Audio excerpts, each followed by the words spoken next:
Mesdames et messieurs, bonjour. Vous suivez l'élan africain et vous avez bien raison. La situation reste explosive dans la région des Grands Lacs. L'OM 23, une création du Rwanda, le mouvement rebelle, qui dit lutter contre le gouvernement de Kinshasa, continue de mener des attaques sur le territoire congolais. Vous le suivez, cela a dégradé fortement les relations entre la République démocratique du Congo et le Rwanda, qui maintenant, c'est sûr, soutient cette rébellion du M23. Et vous avez suivi également que cela a dégradé les relations entre le Rwanda également et le Burundi. Le Burundi qui a envoyé un fort contingent militaire pour prêter main forte aux forces armées de la République démocratique du Congo. Mais nous suivons également que du côté de la diplomatie,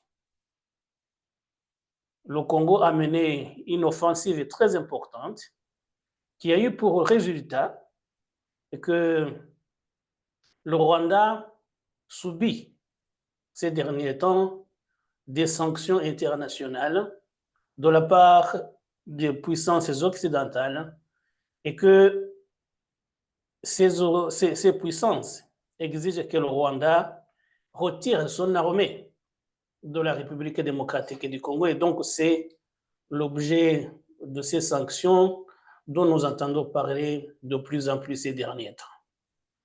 Pour évoquer cette situation, je suis avec un invité qui n'est pas nouveau sur cette chaîne et qui, je pense, va nous aider à mieux décortiquer cette situation qui est plus ou moins inextricable.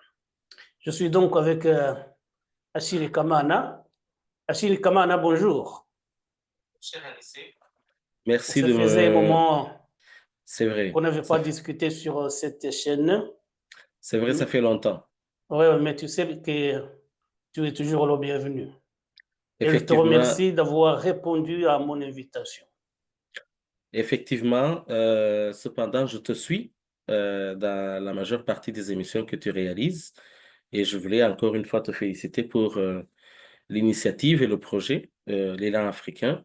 C'est très important et surtout que l'Afrique évolue de façon spécifique par rapport aux différentes sous-régions ou régions. Et donc, on est habitué à plusieurs médias francophones qui ont beaucoup d'expertise ou plus d'informations sur ce qui se passe en Afrique de l'Ouest ou dans l'Afrique francophone, mais pas dans la région des Grands Lacs. On n'en a pas beaucoup. Et donc, c'est très important et je te soutiens beaucoup dans cette démarche. Et encore une fois, je te remercie de m'avoir convié à cette émission dans laquelle je vais partager mon analyse ou ma compréhension des choses en espérant que les auditrices et auditeurs pourront en sortir plus informés. Merci beaucoup, Achille. Et donc, pour commencer, Achille, depuis le mois de janvier, depuis d'ailleurs le mois de décembre, il y a eu un sommet à Luanda qui était prévu pour la signature de l'accord de paix entre le Rwanda et la République démocratique du Congo. L'accord qui avait été négocié d'abord par les équipes des experts des deux pays, et puis qui avait été négocié par les ministres des Affaires étrangères. Et donc, il était prévu que le 15 décembre soit signé l'accord entre les deux chefs d'État, ça veut dire le président congolais Félix Tshisekedi et le Rwandais Paul Kagame. Mais à la dernière minute, le Rwanda a fait savoir que son président ne participerait pas à ce sommet comme c'était prévu. Et comme cela ne suffisait pas, donc il a fait pour bon à ses homologues. Il y avait le président congolais, bien sûr, il y avait le président angolais qui est également, qui chapeaute ce processus de Luanda, et il y avait l'ancien président kenyan, Uhuru Kenyatta. Donc, le Rwandais, Paul Kagame, a jugé ne pas a jugé, a décidé de ne pas se rendre à Luanda. Mais comme si cela ne suffisait pas, depuis ce moment-là, depuis le 15 décembre, la rébellion du M23, appuyée fortement par le Rwanda, parce qu'on le sait, c'est les forces spéciales rwandaises qui se battent au nom du M23, cette soi-disant rébellion a intensifié son offensive. On a vu, fin janvier, il y a eu la prise de la ville de Goma, par la suite, la ville de Bukavu, et maintenant, les combats se poursuivent plus au sud. Ils avaient pris la ville de Kamanyola, mais je pense que l'armée congolaise a réussi à reprendre la ville de Kamanyola. Ils veulent prendre la ville d'Uvira, mais ça devient de plus en plus compliqué. Achille, quand tu vois, toi qui es rwandais, quand tu vois justement l'intensification des combats et par l'initiative de ton pays, le Rwanda, qu'est-ce que tu en penses? Merci pour cette question qui nécessiterait vraiment suffisamment de temps pour expliquer les causes profondes de ce conflit, les causes qui ne sont pas les mêmes que celles qui sont citées par le pouvoir du FPR, dirigé par Paul Kagame. Et je vais d'abord déjà faire une clarification. La guerre que le Rwanda impose à la RDC, une guerre qui a débuté en réalité depuis 1996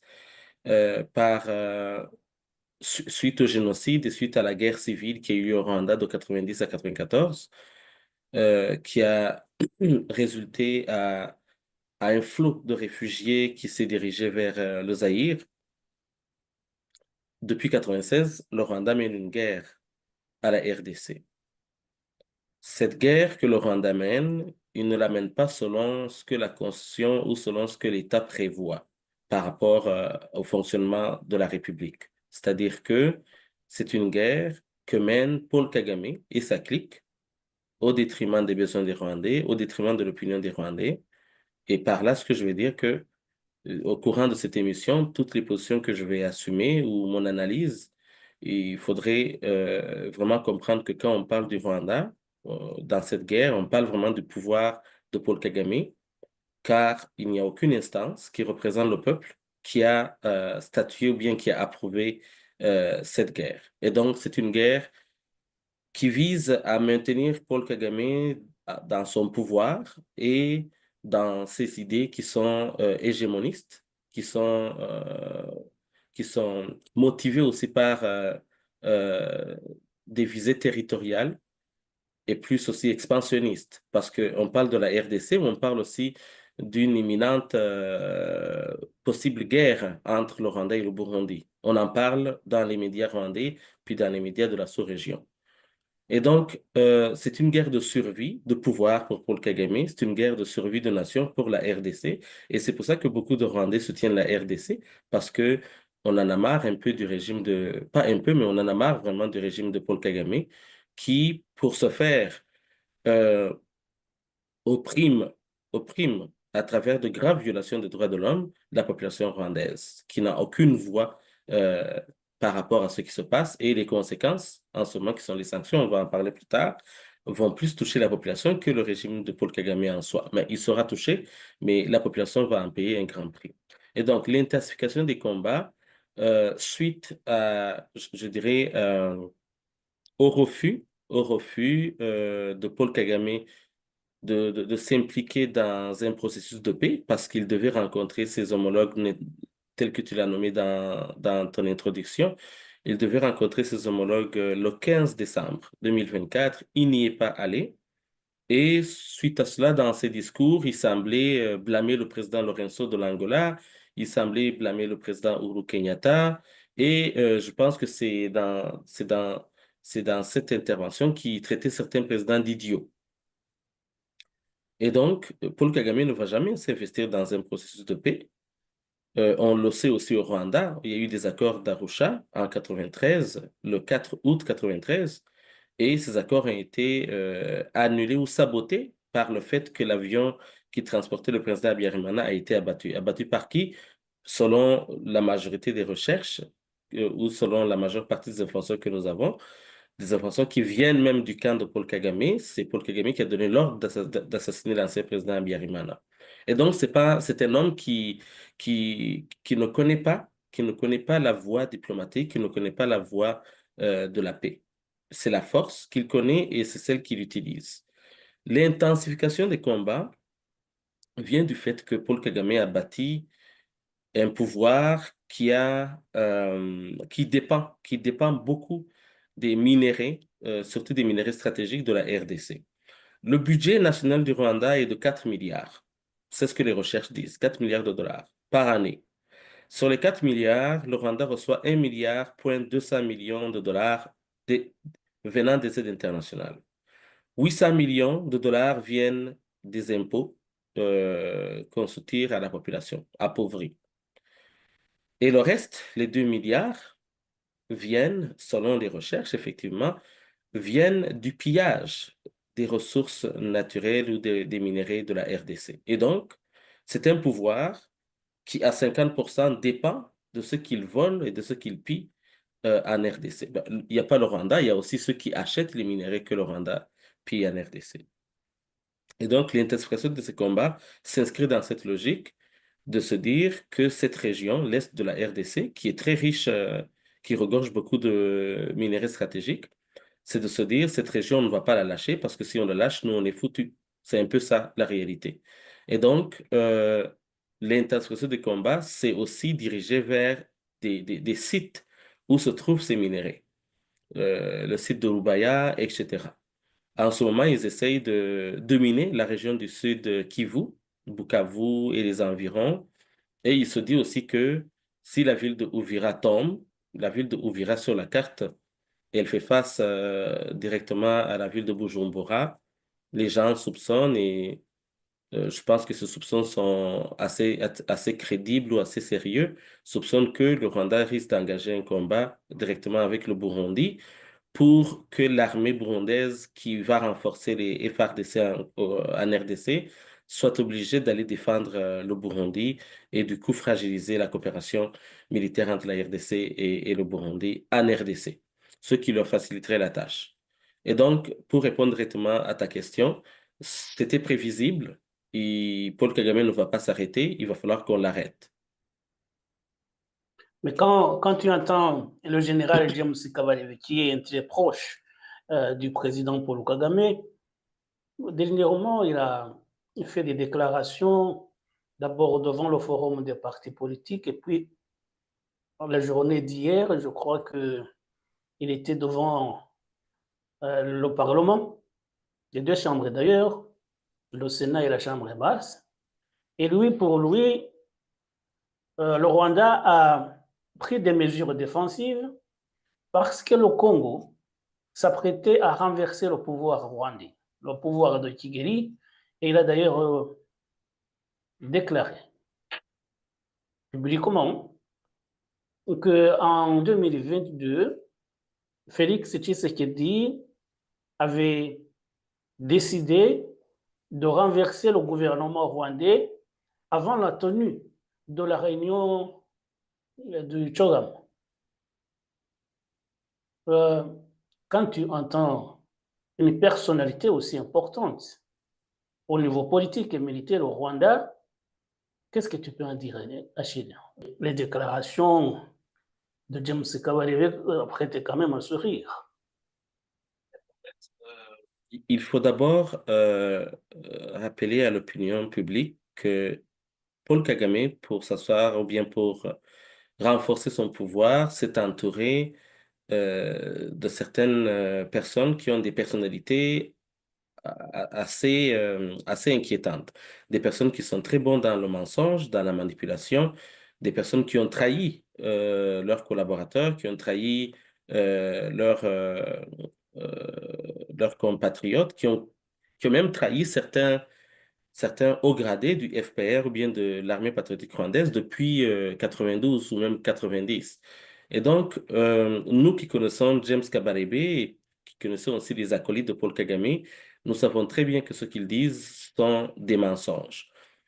Ce James Kabarebe est celui qui a dit il y a quelques années que le FDLR, donc les Forces démocratiques de libération du Rwanda, pour la libération du Rwanda, si je ne me trompe pas, était une organisation qui n'inquiète pas et qui est sans force, et que cette organisation oserait se présenter sur le sol rwandais et ne pourrait pas passer plus de 2 minutes. Je pense qu'il avait dit quelque chose du genre.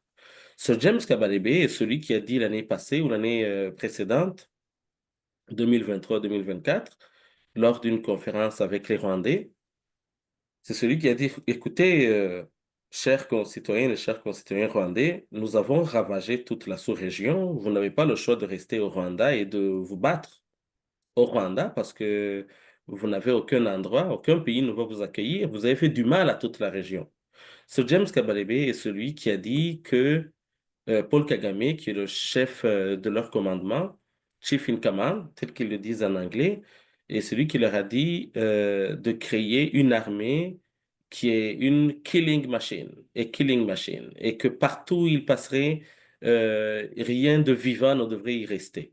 Ce James Kabarebe est celui qui a dit, nous avons formaté la jeunesse rwandaise. Et donc, c'est quelqu'un qui est très fort dans la manipulation, mais en même temps, lorsqu'on manipule dans le mal, dans des actes maléfiques ou des actes qui ne respectent pas les droits de l'homme, on finit par se tromper soi-même. Et donc, ce qu'il a dit dernièrement, c'est une tentative d'échappatoire parce que, il faut se le dire, si la RDC abrite certains Rwandais, premièrement, c'est un problème qui concerne la RDC et la seule inquiétude, la seule préoccupation du Rwanda, du régime rwandais, serait de dire pourquoi nous avons des Rwandais qui vivent à l'étranger. Paul Kagame aime souvent, lorsqu'on lui pose la question à savoir, est-ce que vous soutenez le M23? Il a tendance à répondre, ben, pourquoi nous soutiendrons le M23? Pourquoi l'armée rwandaise serait sur le sol congolais? Ben, qu'on lui pose la question et qu'on pose la question aussi, pourquoi ces terres rwandais sont toujours réfugiés en RDC? Pourquoi des Rwandais sont réfugiés au Malawi, au Mozambique, en Zambie et un peu partout dans la sous-région? C'est parce que justement, il y a une dictature féroce, sanguinaire au Rwanda qui fait que les gens, les droits, toute forme de liberté n'est pas respectée au pays. Et donc, James Kabarebe, ce qu'il a dit, c'était un mensonge et c'est une façon aussi de mobiliser la jeunesse rwandaise, celle qui est inconsciente de ce qui se passe. C'est une façon de la mobiliser et de leur dire, nous avons beaucoup d'ennemis, nous avons beaucoup de gens qui nous haïssent. Et d'ailleurs, ces jeunes, quand ils posent la question, mais pourquoi? Pourquoi ces pays nous haïssent? Pourquoi ces gens nous haïssent? La réponse ou les réponses qu'ils vont donner sont des réponses qui sont assez d'une bassesse qui fait honte. Parce qu'ils vont dire, ben, c'est parce on a développé notre pays, on a construit notre pays, ils sont jaloux de nous. Depuis quand on engage une guerre avec notre pays parce qu'on est jaloux? Et donc, ce sont des gens qui sont très spécialisés dans le mensonge et la manipulation. Mais le fait est que, en ce moment, il y a une pression. James Kabarebe a été sanctionné par les États-Unis. D'autres vont suivre aussi. Et en ce moment, ils n'ont pas le choix d'impliquer d'impliquer l'entièreté de la population rwandaise dans cette guerre. C'est la seule issue qu'ils ont pour essayer de gagner du temps. Parce que l'État se resserre sur le plan diplomatique et bientôt l'État va se resserrer aussi sur le plan militaire. Et donc, pour répondre, que ce soit James Kabarebe, que ce soit Madame Yolande Makolo, que ce soit Monsieur Nduhungirehe, je parle de Makolo, c'est la porte-parole du gouvernement, je parle de Nduhungirehe, le ministre des Affaires étrangères. Tous ces gens vont avoir des sorties médiatiques, mais qui sont basées vraiment sur le mensonge. Et le pouvoir du Rwanda est basé sur le mensonge. Tout ce que vous voyez, toutes les routes que vous voyez, tous les immeubles que vous voyez, toutes les quelques photos qu'ils prennent disant que le pays est développé, que tout est beau, cela cache une grande pauvreté, une grande souffrance de la population rwandaise. Et donc, on est habitué à leurs mensonges et c'est pour ça que justement que on réalise ces émissions pour montrer la vérité à l'opinion publique. Bon, devant les déclarations parmi les déclarations de James Kabarebe devant le forum des partis politiques, il a fait également allusion à une dimension ethnique qui renferme cette guerre. Et on le sait d'ailleurs, cela peut être vrai. Mais ce qui nous a surpris, c'est que Louis James Kabarebe, membre du gouvernement, général d'une armée qui se dit se respecter, a mis en cause la condamnation d'un certain Bosco Ntaganda qui a été condamné par la Cour pénale internationale à 30 ans d'emprisonnement pour son rôle dans les massacres, dans les crimes qui ont été commis dans la région d'Ituri essentiellement, mais pas que.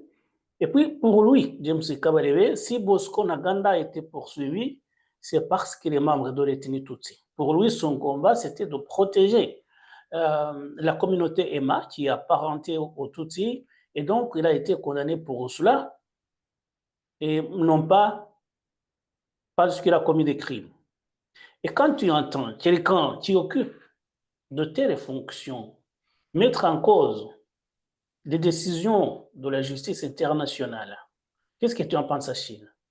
Donc, tu l'as dit bien, c'est quelqu'un peut-être de très peu recommandable, mais de là à tenir de tels propos, quand même, ça devient inquiétant. Il faut comprendre un peu le fonctionnement de la dictature de Paul Kagame. C'est une dictature qui est pyromane et qui est pompier en même temps. C'est-à-dire que ils vont s'organiser par plusieurs stratégies de division ethnique ou régionale.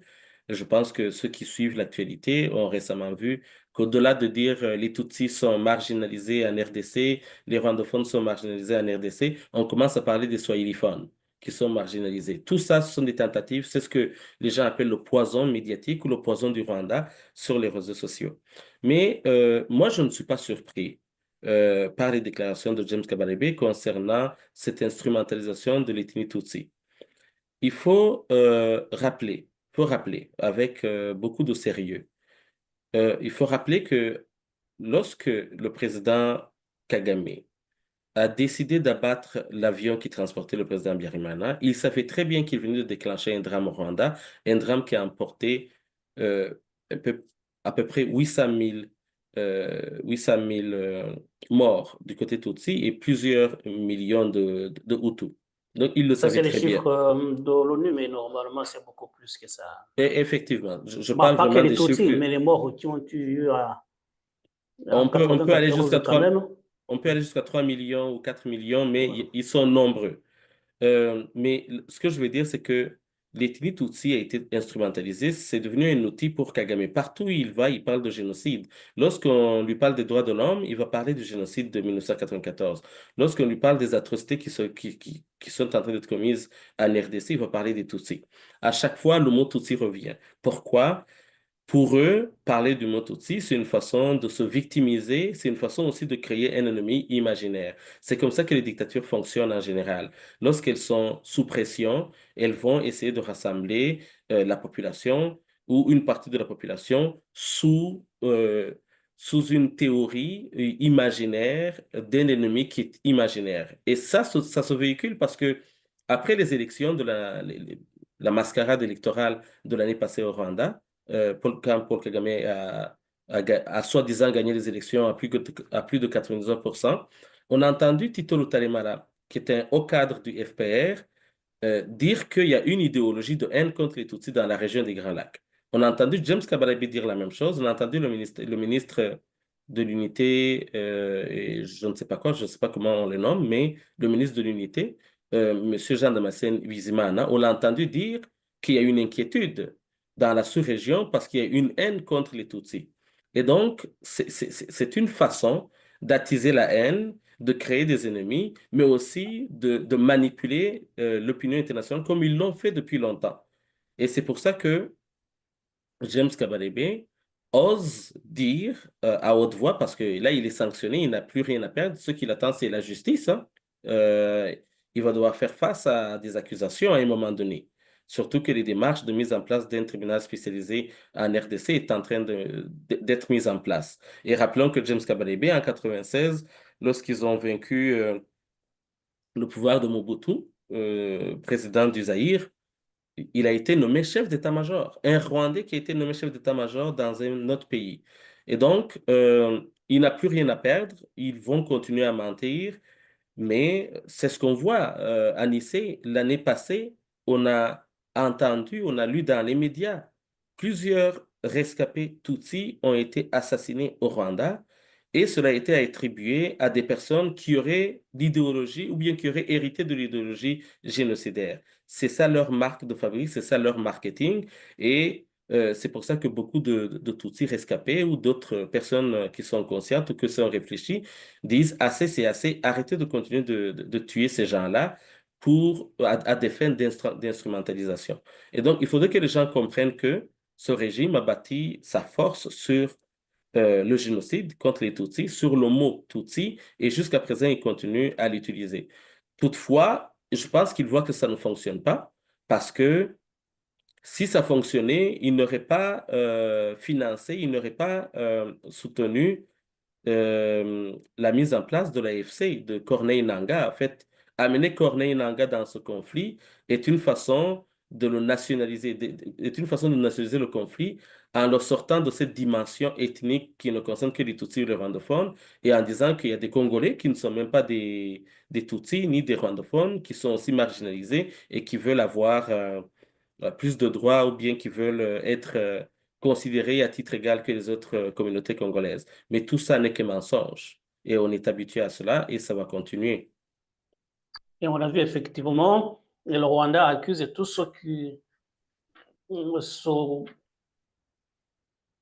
tous ceux qui veulent soutenir la République démocratique du Congo, ceux qui envoient leur armée à l'est de la République démocratique du Congo pour le Rwanda, tout cela, tous ces pays-là le font pour des raisons ethniques.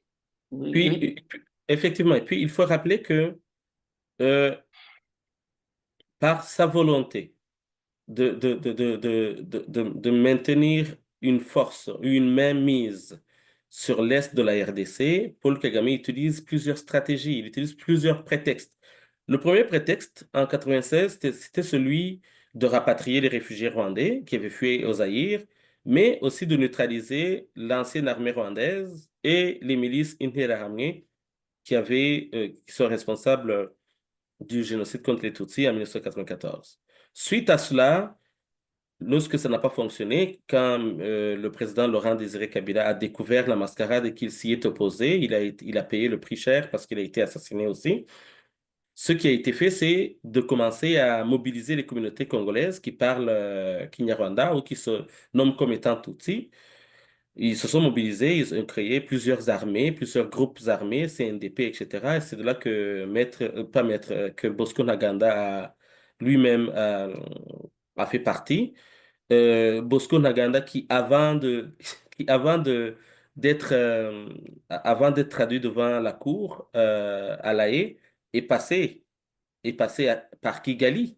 On sait que Laurent Nkunda qui était l'ancien chef du CNDP, il a été arrêté au Rwanda en 2000, je me rappelle pas, Anissé, tu peux me rappeler, en 2012 ou 2013, mais c'est aux environs, aux alentours de ces années, il est toujours au Rwanda. On n'entend pas parler de lui. Et donc, c'est une guerre de proxy. Le M23, il faut qu'on le dise, c'est une coquille vide, tel que le président Tshisekedi le dit. C'est un prétexte, c'est un corridor par lequel le Rwanda passe pour aller piller les ressources naturelles. Faudrait pas se distancier ou bien faudrait pas oublier cet enjeu majeur qui est le pillage des minerais stratégiques en RDC. Et donc, les autres prétextes, c'est les frontières ont été mal tracées. Alors qu'il y a une intangibilité, il y a un principe d'intangibilité des frontières qui a été établi à l'OUA, qui est l'actuelle Union africaine. Et donc, ils utilisent plusieurs prétextes et en ce moment, ils parlent de Swahiliphone, ils vont parler de vous avez remarqué dernièrement, ils ont même osé accuser le président Évariste Ndayishimiye du Burundi comme étant quelqu'un qui aurait participé au massacre, au génocide au Rwanda en 94. Donc, ils vont inventer tout pour associer leurs ennemis, mais ce ne sont pas leurs ennemis, les gens se défendent. Mais toute personne qui se défend devant ce régime est traitée de génocidaire. Quand c'est un Tutsi, on le traite de voleur ou bien de criminel. C'est ça leur façon de fonctionner. Et donc, pour eux, Tshisekedi soutient les génocidaires, le président Cyril Ramaphosa soutient les génocidaires, Lorenzo soutient les génocidaires, Uhuru Kenyatta soutient les génocidaires, et tous les traités qui ont été signés depuis 80, depuis 80, depuis 2000, depuis la Deuxième Guerre du Congo, il y a plus de 25 traités, plus de 25 démarches de négociation pour amener la paix en RDC. Tout a conduit au mixage et au brassage de l'armée, et c'est ça qui a été aussi un fardeau des FARDC parce qu'ils ont été infiltrés de l'intérieur et les dirigeants de la RDC le disent en ce moment. Et tout ça, c'est la marque de fabrique de Paul Kagame. Et donc, on ne peut Et pas c'est d'ailleurs considérer pour le cela propos. que le gouvernement congolais maintenant ne veut pas négocier directement avec la rébellion du M23, puisque c'est Effectivement. le même stratagème. Ils veulent que euh, les membres du M23, qui sont en réalité des agents rwandais, puissent être intégrés au sein de l'armée congolaise comme ils en ont pris l'habitude. Et c'est pour cela justement Effectivement. que le gouvernement congolais actuellement ne veut pas négocier directement avec la rébellion du M23. Et pour revenir justement à cette question ethnique, saluons l'initiative de certains membres de la communauté Tutsi, essentiellement les Banyamulenge, qui se désolidarisent officiellement de cette position du Rwanda, qui veut faire croire à tout le monde que les Tutsis sont marginalisés, persécutés dans cette région, notamment au Congo et au Burundi. Et ça, c'est une initiative très louable. De Igichumbi, qui est une association qui milite pour les droits et les intérêts des rescapés du génocide contre les Tutsis, mais qui refuse d'être un satellite du pouvoir de Kagame, parce que justement, il y a beaucoup d'associations qui se disent militer contre le génocide, contre l'idéologie génocidaire, et qui se disent aussi traquer les personnes qui ont trempé ou bien qui ont participé au massacre des Tutsis en 94. Mais tous ces gens sont à la solde du régime de Paul Kagame. Ils ne répondent aucunement aux intérêts des rescapés du génocide contre les Tutsis. Donc, on peut saluer aussi cette initiative de Igichombi, qui sont des Rwandais, qui disent non, n'utilisez pas notre ethnie, arrêtez d'instrumentaliser notre ethnie pour vos propres intérêts. Voilà, voilà, c'est tout ça. Merci de citer cette association, justement, qui ne veut pas être associée aux crimes commis par le pouvoir rwandais, parce que, comme tu le dis, toutes ces associations, soi-disant des rescapés des génocides, sont en réalité des instruments politiques qui utilisent le pouvoir pour arriver à ses fins. Et donc, pour revenir à cette guerre à l'est de la République démocratique du Congo, maintenant, il y a des initiatives diplomatiques pour arriver à résoudre la crise. Il y avait d'abord le processus de Luanda qui a échoué avec le refus de Paul Kagame de se rendre à Luanda, justement, le 15 décembre dernier. Il y a aussi le processus de Nairobi qui concernait euh, tous les groupes armés, il y a plus de 150, je crois, tous les groupes armés qui opèrent à l'est de la République démocratique du Congo. Et donc, ils devaient discuter avec le gouvernement dans le cadre du processus de Nairobi dirigé par l'ancien président Uhuru Kenyatta. J'ai d'ailleurs suivi tout à l'heure la ministre congolaise des Affaires étrangères, Thérèse Kaikwamba Wagner, qui indiquait que le processus de Nairobi restait la seule voie valable pour le M23 pour se sortir du guet-apens dans lequel la rébellion s'est mise elle-même. Mais tous ces processus, justement, le M23 ne veut pas discuter dans le cadre du processus de Nairobi. Paul Kagame a fait échouer le processus de Luanda et lors de la réunion conjointe SADC et EAC, la communauté des États de l'Afrique de l'Est, qui s'est tenue à Dar es Salaam le 8 janvier dernier ou le 8 février dernier, il aurait été décidé de fusionner les deux processus. Mais depuis tout ce qui a été décidé, les réunions qui devaient avoir lieu échouent encore. Ces gens n'arrivent pas à harmoniser les vues, à se rencontrer pour discuter. Il y a la SEDEC qui est accusée de soutenir le gouvernement congolais et il y a EAC qui est accusé de soutenir le Rwanda et qui a effectivement, notamment le président kenyan, William Ruto, qui a des penchants vers Paul Kagame et son régime. Alors, est-ce qu'on peut dire que les efforts diplomatiques ont échoué à Chine? Est-ce qu'il y aurait, en tant que Rwandais, qu'est-ce que tu proposerais si on te posait la question? Parlant du principe des accords de paix, pour qu'elles puissent réussir ou aboutir justement au résultat attendu, il faudrait que toutes les parties aient une volonté d'en arriver à des consensus, à des compromis qui justement apportent la paix. Or, je vois mal le régime de Paul Kagame s'investir, s'impliquer avec honnêteté, avec transparence dans toute démarche ou dans toute procédure qui mène vers la paix. Parce que la paix pour eux veut dire la chute de leur régime tel que je l'ai expliqué au début de mon intervention. Et donc, c'est là où se trouve le problème selon moi. Parce que lorsqu'on observe l'historique ou la chronologie de cette instabilité ou bien de cette guerre qui dure depuis 30 ans, la RDC, qui est agressée, a été celle qui a fait plus d'efforts dans ses démarches, dans ses processus de paix. Et elle a fait plus d'efforts. La dernière étant celle du 15 décembre, où le président Tshisekedi s'est rendu en Angola pour aller signer des accords de paix. Et donc, en ce moment, ce qui se joue, c'est du côté de Paul Kagame, c'est gagner du temps, mais on peut aussi dire que du côté de la RDC, ce sont des victoires diplomatiques, victoire sur victoire. Le processus de Nairobi est un processus qui a été mis en place pour éradiquer toutes les rébellions dans la région des Grands Lacs ou bien même dans la région des pays de l'Afrique de l'Est. Mais quand on parle de toutes les rébellions, on parle des rébellions ougandaises, des rébellions rwandaises, des rébellions burundaises et congolaises.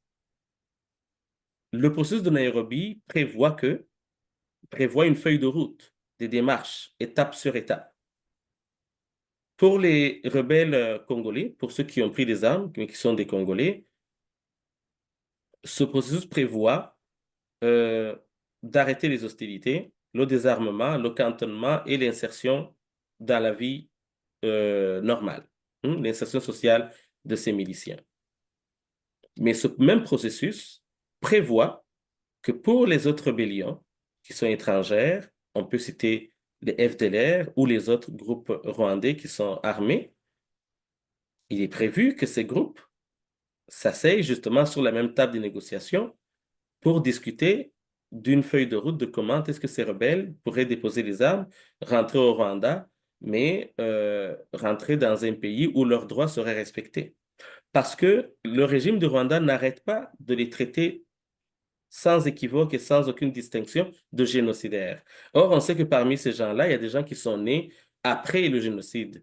Et donc, le régime du Rwanda, de Paul Kagame, va dire qu'ils sont habités par l'idéologie du génocidaire, mais tout ça, ce n'est que de la manipulation. Et donc, je vois mal Paul Kagame, parce que là, tout à l'heure, tu as même parlé du forum des partis. Il n'y a aucun forum des partis au Rwanda. Tout ça, ce sont des choses qui sont imagées, telles qu'on parle aussi de la première assemblée nationale au monde qui aurait, comment dirais-je, qui aurait plus de participation de femmes, parce qu'ils disent qu'ils ont 64% de femmes. Mais quand on voit les décisions qui sont prises et comment la population est traitée, on voit mal l'intérêt. Et donc, il y a une manipulation en arrière de cela. Mais ce que je veux dire, c'est que Paul Kagame ne connaît pas le partage de pouvoir. Il ne sait pas partager le pouvoir avec les membres du FPR. Il ne sait pas partager le pouvoir avec les Rwandais qui sont au Rwanda. On voit le sort qui est réservé à Madame Victoire Ingabire, on connaît d'autres politiciens qui ont été assassinés, d'autres qui ont disparu, d'autres qui ont fui le Rwanda. Et donc, je le vois mal partager le pouvoir ou partager les privilèges du pays avec d'autres Rwandais. Il n'est pas habitué à cela, il ne va pas s'investir là-dedans. Et quand on parle du processus de Luanda, on parle d'un processus qui vise à normaliser les relations entre le Rwanda et la RDC. Mais cher Anissé, rappelons-nous, dès le premier mandat du président Félix Tshisekedi, il est allé rencontrer tous les voisins de la RDC, son nombre de 12. Il est allé à Kigali, il a serré la main à Paul Kagame. Il lui a demandé quelles sont tes inquiétudes en RDC. Paul Kagame a parlé des groupes armés. Et suite à cela, il y a eu des opérations conjointes des deux armées qui ont éradiqué et qui sont allées neutraliser les forces ou les miliciens qui étaient armés en RDC. Euh, la RDC a ouvert le marché à la compagnie rwandaise Air Rwanda en RDC. Euh, la RDC avait même, je n'ai pas les chiffres, je n'ai pas les documents officiels, mais il se dit que la RDC avait aussi accordé certaines parts du marché au régime de Kagame par rapport à l'extraction des minerais stratégiques. Et donc, pour moi, la RDC a tout fait pour normaliser sa relation avec ses voisins, notamment celle du Rwanda. Mais Paul Kagame est un homme qui est habitué à faire ce qu'il veut. Et je dirais aussi que la communauté internationale, certaines puissances internationales l'ont habitué à faire ce qu'il veut. Et donc, il le fait depuis 30 ans, et pour lui, c'est difficile en ce moment d'agir autrement ou de penser autrement. La seule programmation qu'il a, c'est de faire ce qu'il veut, de commettre des crimes et de ne pas être sanctionné. Sauf que le vent change, le vent tourne, et en ce moment, son régime est en train d'être sanctionné de façon très sévère. C'est du jamais vu. Moi, j'ai jamais vu ça en Afrique. Et donc, ces deux processus, pour moi, sont voués à l'échec à cause de Paul Kagame, son entêtement, mais aussi à cause euh, d'un certain silence et d'un certain double standard, d'une certaine duplicité de certaines puissances internationales qui ont des intérêts, qui ont des intérêts assez importants avec le régime de Paul Kagame. On peut citer la France, on peut citer le régime ou le pouvoir de Emmanuel Macron, qui y a des intérêts avec le Rwanda, notamment par la protection de leurs activités économiques en Mozambique. L'armée rwandaise y est et elle reçoit beaucoup d'argent, beaucoup d'aide chaque année de la part de la France et de la part de l'Union européenne. On peut parler aussi de l'Union européenne en général, qui avait signé un traité pour la vente des minerais stratégiques avec le Rwanda, des minerais que le Rwanda n'a pas. Et si le Rwanda les a, il les a en très petite quantité. On sait très bien que tout vient de la RDC et ces gens le savent aussi. Et donc, Paul Kagame a été habitué à fonctionner comme ça et il lui est difficile de penser à autre chose. Et c'est pour ça que pour moi, ces deux processus qui s'ils étaient respectés, s'il y avait une volonté du Rwanda, il n'y aurait pas de guerre. Il n'y aurait pas de guerre, il y aurait la paix et ces drames humanitaires que l'on est en train de voir un peu partout n'existeraient plus. On serait plus dans la réparation et puis dans l'émancipation des peuples, ce qui est l'aspiration de la majorité des Africains. Et donc, Paul Kagame a des intérêts personnels qui ne sont pas les intérêts des Rwandais, sur lesquels il est en train de se battre avec toutes les forces qu'il a, même si on voit que c'est voué à l'échec. Mais ces deux processus, ça fait longtemps qu'ils sont mis en place. S'il y avait une volonté politique, s'il y avait une réelle volonté de la part de Kagame, en ce moment, on serait en train de parler de réparation et du développement. Voilà, tu parlais justement de la communauté internationale, euh, dont certains membres, effectivement, sont très condescendants avec le régime de Paul Kagame. On peut parler même, d'aucuns parlent de complicité. Hein.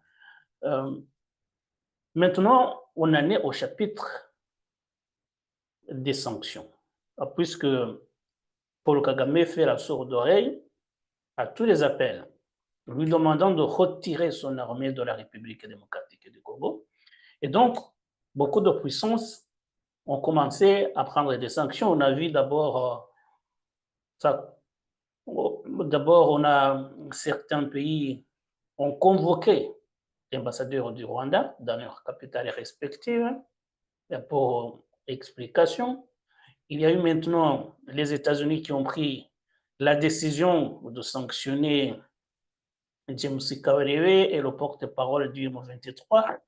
Et maintenant, il y a les aides qui ont été coupées, le partenariat surtout au développement, les aides au développement qui ont été suspendues.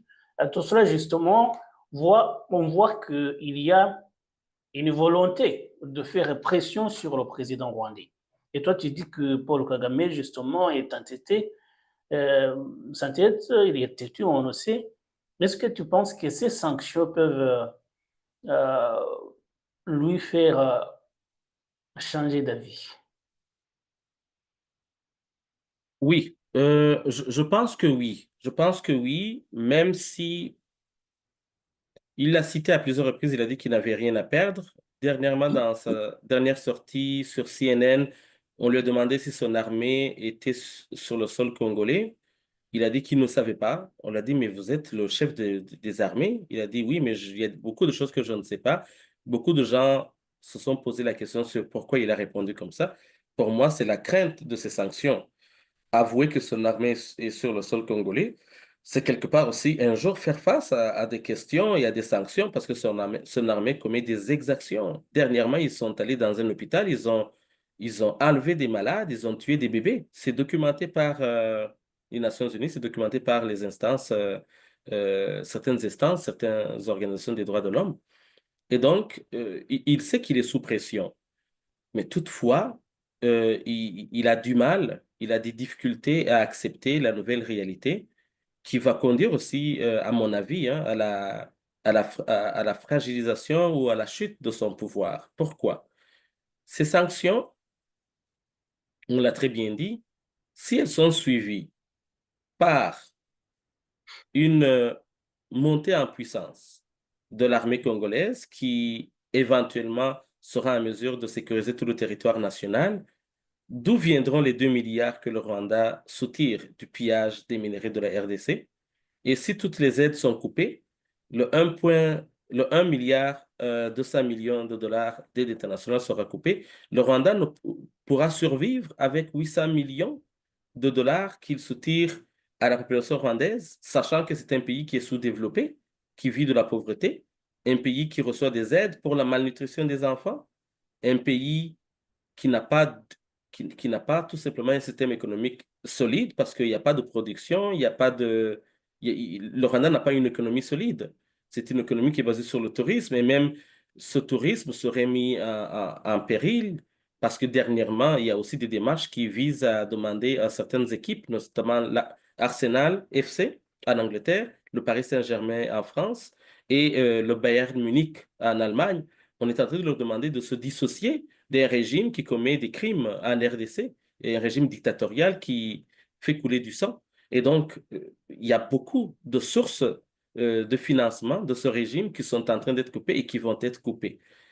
Et même quand on parle de l'armée rwandaise qui serait disciplinée, qui serait très bien équipée, qui serait armée, je vous rappelle que le Rwanda n'a aucune usine de fabrication de munitions ou bien de fabrication d'armes. Tout vient de l'étranger.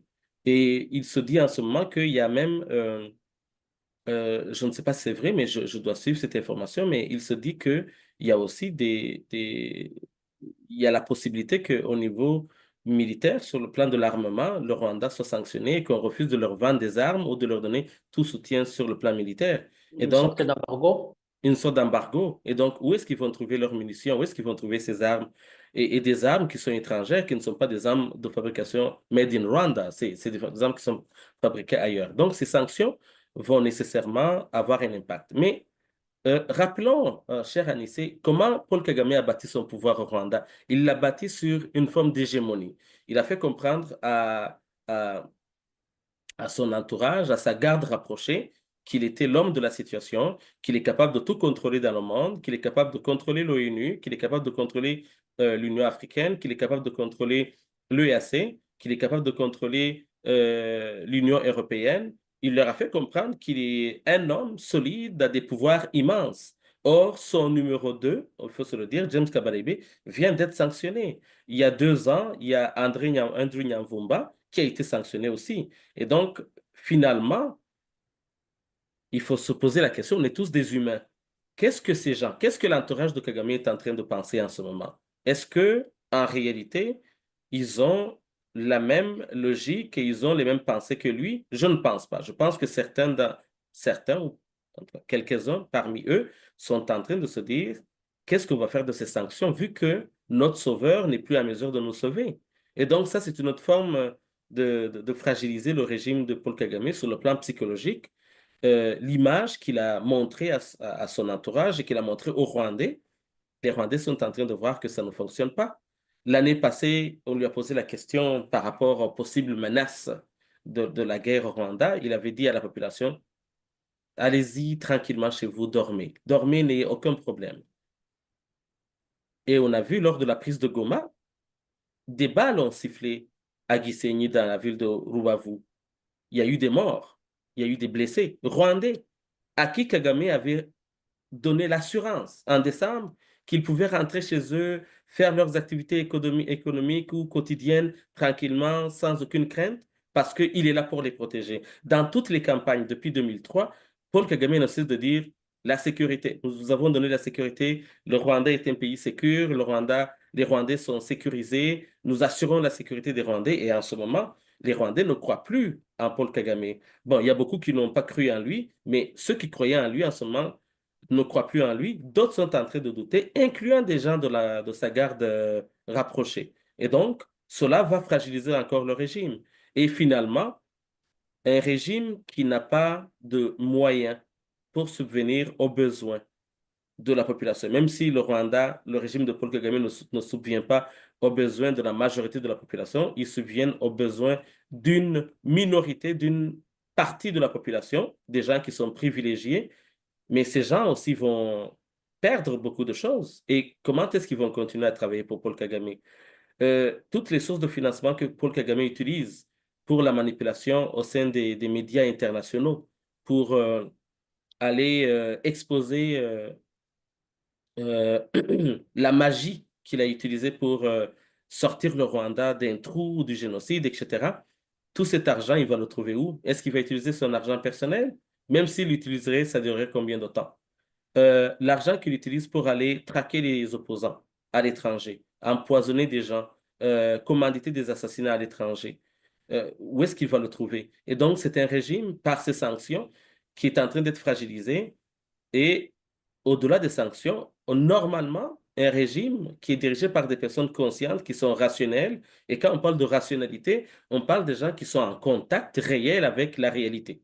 Donc, des gens qui comprennent la réalité, qui sont capables de dire, écoutez, nous n'avons plus de force de continuer à faire ce qu'on faisait, il faudrait changer de stratégie, ou il faudrait tout simplement aller négocier et faire des compromis. Aucunement, tous les communiqués qu'on voit qu'ils sortent, suite aux sanctions, sont des communiqués qui sanctionnent aussi ces pays qui les sanctionnent. On a vu comment le communiqué contre le Canada, contre l'Angleterre, contre l'Union européenne, contre les États-Unis, ils sont en train de se défendre et d'essayer de transformer leur lutte ou leur cause en une cause panafricaine ou panafricaniste. Et Et pourtant, pourtant, il y a des gens qui pensent que ces sanctions ne vont pas assez loin, qui les trouvent très timides. Tu le sais très bien, cher Anissé, en 90, lorsque le FPR a attaqué le Rwanda, beaucoup de gens disaient, ben, ils ne vont rien faire, on va les anéantir dans quelques années. Et je pense que c'est une façon de se défendre, c'est une façon de se remonter le moral, parce que en ce moment, qu'est-ce que James Kabarebe peut faire sur le plan diplomatique à l'international? Il peut aller dans quel pays? Est-ce qu'il peut aller en Europe? Est-ce qu'il peut aller aux États-Unis? Est-ce qu'il peut aller au Canada? Et pourtant, on sait que dans un récent passé, il est allé dans ces pays-là. Qu'est-ce qu'il peut faire en ce moment étant une personne sanctionnée? Et les autres aussi qui agissent comme lui ou bien qui sont directement impliqués dans cette guerre. Puis quand on parle d'une guerre, on parle d'un drame, hein. Plus de 7 millions de déplacés de Congolais dans leur propre pays. C'est le plus grand drame humanitaire que le monde ait jamais connu, selon les recherches, selon les déclarations des instances qui ont l'expertise en la matière. Et donc, ils peuvent dire tout ce qu'ils veulent, mais la réalité est têtue. Et c'est Paul Kagame qui disait les faits sont têtus. Les faits sont têtus, effectivement. Euh, Et se remonter le moral ne va pas changer l'élan diplomatique de la RDC et ne changera pas, notamment aussi, le fait que les Rwandais, en ce moment, dans toute cette situation, on ne veut pas rester dans l'inaction, on ne veut pas être passif. On lève le ton, on lève les voix, on fait des démarches pour faire comprendre à la communauté internationale, pour faire comprendre aux pays voisins du Rwanda, pour faire comprendre au régime de Paul Kagame qu'il est temps. Il est temps et il est urgent que ce régime s'asseye sur la table des négociations avec tous les Rwandais, un dialogue inter-rwandais pour instaurer une transition démocratique dans le pays qui aboutirait à des élections libres, parce qu'on le sait très bien que si au Rwanda il y avait un véritable état de droit, cette guerre au Congo n'aurait pas lieu, ces, ces conflits diplomatiques avec le Burundi, avec la Tanzanie, avec l'Ouganda et avec d'autres pays n'auraient pas lieu. Et donc la solution, c'est le changement du régime politique au Rwanda. Donc pour toi, tu dis que le pouvoir est en train de vaciller. Peut-être, on le verra. Mais Achille, je sais que tu fais partie de l'Alliance rwandaise pour le changement. Tu fais partie du comité de direction. Et donc, maintenant que peut-être le pouvoir va changer, d'ailleurs, on se demande comment ça va arriver, s'il ne va pas encore une fois y avoir beaucoup de morts. Parce que moi, c'est ma crainte. Hein. On a vu en 94, il y a eu beaucoup de morts. Quel est, en tant que politicien de l'opposition, ton avis sur la façon de changer le pouvoir et puis que mettre en place? Quelle gouvernance mettre en place après le régime du FPR? C'est une question qui est assez sérieuse, mais qui doit se poser. Je crois fortement que ce régime de Paul Kagame a été soutenu par des forces étrangères. Et il faudrait que, pour éviter le drame, il faudrait que ces forces, ainsi que les pays de la région, l'Union africaine, si elle est capable d'agir, ou si elle a la volonté d'agir, il faudrait que toutes ces instances comprennent la situation alarmante que nous avons documentée depuis 2020 à travers un document que nous avons fait parvenir à plusieurs instances internationales, à plusieurs États, leur démontrant qu'au Rwanda, il y avait une situation qui était alarmante, qui pourrait conduire au drame que nous avons vu en 1994. Et donc, le FPR de Paul Kagame doit être amené par tous les moyens possibles à la table des négociations. Et ces négociations devraient se faire justement dans le but d'éviter le drame. Parce que d'où viendra le drame? Le drame viendra du fait que le FPR va s'entêter, le FPR va continuer à fermer l'espace politique, le FPR va continuer à brimer les droits des Rwandais, il va continuer à commettre de graves violations des droits de l'homme qui sont documentées chaque année par la Commission des droits de l'homme des Nations Unies et les autres instances qui militent pour les droits de l'homme. Et on sait très bien que en 2012, je me rappelle très bien, lorsque le M23 avait pris la ville de Goma, l'ancien président des États-Unis, Barack Obama, avait lancé un appel à Paul Kagame.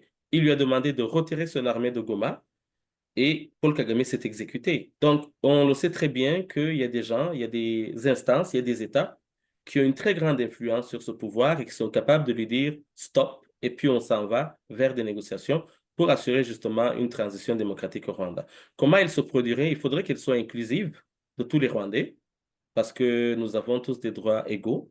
Et il faudrait aussi avoir certains préalables, parce que on ne peut pas faire la paix, on ne peut pas amener la paix avec des gens qui sont habités à faire la guerre en tout temps. Donc, dans ces négociations, il y aura des préalables pour que ça réussisse, tout comme les processus de Nairobi ou de Luanda doivent avoir des préalables pour que les résultats escomptés puissent être obtenus. Sans pour autant aller plus loin, il faudrait une transition inclusive de tous les Rwandais. Il faudrait aussi préparer des élections libres avec certains justement préalables qui aboutirait justement à l'instauration d'un régime politique qui serait issu de la volonté de la population, du peuple, et qui agirait dans la logique républicaine qui est celle de l'état de droit. avec, avec ces démarches et avec disons, ces processus, je crois fortement qu'on pourrait éviter le drame et qu'on pourrait assurer la paix durable au Rwanda et dans la sous-région des Grands Lacs et même en Afrique, parce euh, que, que tout le monde le comprenne. Si la RDC est déstabilisée et qu'elle tombe un jour, la Tanzanie tombera, le Malawi tombera, le Zimbabwe tombera, parce que Paul Kagame n'est pas seul. Il y a d'autres personnes derrière Paul Kagame qui ont des intérêts. Voilà. D'accord. Et donc, pour toi, alors, si je te comprends bien, ces grandes puissances qui sont en train de prendre des sanctions contre le Rwanda devraient accompagner les sanctions en question par un appel. On sait d'ailleurs, on s'est posé la question, et il y a beaucoup de pays qui demandent au gouvernement de Kinshasa de négocier directement avec la rébellion des M23. Et on se demande pourquoi on ne demande pas à Kigali, au gouvernement rwandais, de négocier avec la rébellion, par exemple, des FDLR, mais également de toute l'opposition. Il y a beaucoup de formations politiques et d'opposition. Pourquoi est-ce que aucun pays ne demande à Paul Kagame de négocier avec son opposition? Est-ce que tu penses, Achille, que les sanctions qui sont en train d'être prises devraient être accompagnées aux demandes pressantes à Kigali de négocier avec les formations politiques d'opposition? Effectivement, et on ne peut pas juste nous baser sur la volonté des puissances. Certes, cette volonté a des influences et elle a un rapport de force qu'elle peut exercer là-dedans, mais les pays comme le Burundi, la RDC, devraient aussi dans leur discours, dans leur narrative, commencer à évoquer l'exigence ou l'impératif d'un dialogue inter-rwandais qui devrait être accompagné par ces sanctions et qui devrait aussi faire partie des processus de Luanda et de Nairobi. Parce que sans cela, il faut qu'on se le dise.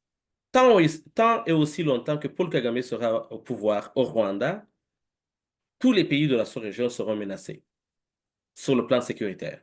Et donc, il est impératif, il est impératif de penser à une alternance ou une alternative de pouvoir au Rwanda qui passerait justement par ce dialogue inter-rwandais à travers les processus qui sont déjà établis, Nairobi et Luanda, mais nous aussi, les Rwandais, on va devoir être accompagnés à un moment donné dans des dialogues qui vont viser justement l'instauration d'un véritable état de droit au Rwanda, mais un état de droit inclusif de toutes les couches sociales des Rwandais, et c'est comme ça que la paix sera possible. Donc, au-delà de ces puissances, au-delà de ce qu'on demande aux pays qui sont concernés par cette question sécuritaire, notamment la RDC et le Burundi, nous aussi, les Rwandais, on le fait toujours, mais on met beaucoup d'énergie à faire comprendre que la solution finale, c'est le changement du régime politique au Rwanda. C'est le changement de comportement du régime politique au Rwanda. Et je vais faire une référence à ce que le président Félix Tshisekedi a dit sur la Deutsche Welle l'année passée. On lui a dit, on lui a posé la question, les journalistes lui ont posé la question, comment il est sûr que la paix durable sera possible au Rwanda? Il a dit, par le fait qu'il y aura un président ou un régime politique au Rwanda qui accepte de vivre en paix avec ses voisins. Et pour le moment, le FPR a échoué depuis 30 ans à faire la paix avec ses voisins. Le FPR ne réussira pas à le faire, même s'il est mis sous pression. Il va falloir que d'autres Rwandais s'en mêlent, il va falloir que d'autres Rwandais soient impliqués directement dans cette quête de la paix durable dans la sous-région. Et donc, oui, je l'affirme haut et fort, les Rwandais de l'opposition sont primordiales, sont impératifs dans toutes ces démarches, dans tous ces processus pour la paix durable. Merci beaucoup, Achille Kamana. Merci encore une fois d'avoir répondu à mon invitation. Euh, on ne peut pas épuiser ce sujet, c'est un sujet très vaste, hein. Très Ça vaste, implique la oui. guerre, l'agression rwandaise, ça implique de la politique de façon globale. Mais est-ce que tu aurais un message à faire passer, soit aux Rwandais, soit aux Congolais, soit au public qui nous suivent? Tu aurais un message Oui, qu'on mette fin oui, à l'émission? oui, j'aurais trois messages. Le premier message concerne les acteurs africains, les pays africains. Il faut comprendre qu'en ce moment, on fait face à une guerre de proxy, une guerre dans laquelle un autre Africain a des visées expansionnistes et territoriales envers son voisin, la RDC. Mais ce président, qui est Paul Kagame, n'est pas seul. Il est soutenu, il est armé, il est financé. Et donc, il faut comprendre que c'est une guerre qui concerne aussi l'Afrique. Il ne faudrait pas rester silencieux, il faudrait dénoncer cette guerre, il faudrait dénoncer les agirs et les activités criminelles de Paul Kagame. Deuxième message à la population congolaise et même de la sous-région, l'unité est très importante face à ces moments difficiles. Euh, Lorsque l'armée rwandaise prend la ville de Goma ou de Bukavu, il tue des Congolais. Il tue des personnes innocentes sans aucune distinction. Dernièrement, il y a eu des habitants qui sont revenus chez eux et qui ont trouvé que 90% de leurs maisons étaient habitées par des étrangers qu'ils ne connaissaient même pas. Et donc, quand on parle des visées territoriales, c'est de ça qu'on veut parler. Et l'unité est une force assez incroyable, assez importante pour faire face à des hommes comme Paul Kagame.